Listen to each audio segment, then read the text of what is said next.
we see different threats evolving in different geographies. So you wanted me to start with North America. I would say that in North America, the trends that we see tend to be around, well, the concerning things from an enterprise perspective are we see a lot of ransomware, but I would say that that's global. But ransomware is probably the #1 concern that we see in the North American market at the moment. And the responses that we see from CISOs tend to focus on the detection of the ransomware malware. And I know it might sound a little controversial, and we should look for a defense in depth strategy in most cases, but I would argue that that's not necessarily the right place to be looking. One of the things that we see primarily with ransomware right now is that it's not about just the encryption of the data to disable that business. It's all about it's equally, if not more, about the theft of that data. And through the theft of that data, the bad actors gain leverage over that corporation because they threaten to sell the data or make the data public, and that encourages the business to pay the ransom.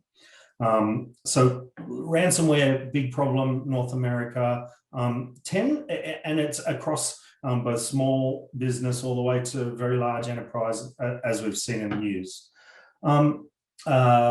In Europe, I think what we've seen, we see ransomware, like I said, it's global, but we've seen a lot of financially fraudulent attacks. Many, say, for example, mobile applications that will impersonate banking infrastructure. I guess, and I don't necessarily know why the focus in Europe has been around this in particular, but we've seen both applications that masquerade as real banking applications gain traction and allow you to, or encourage you to do financial transfers and so on that are fraudulent, and you end up having individuals and companies having funds stolen. We also saw, this is dated now a little, but we saw a lot of financial attacks around trying to impersonate the organizations that would pay financial aid during the pandemic. And so a lot of social engineering around the fact that people are struggling through the pandemic and working from home in general. In Asia, I think the primary, again, malware and financial attacks are consistent around most of the world, but then in Asia, what we see a lot more in general, phishing and social engineering attacks. So attacks around trying to exfiltrate data, trying to get employees to do things that they would not normally do. I'm trying to think of some specific examples, but and then a common mid-market attack, for example, that we see is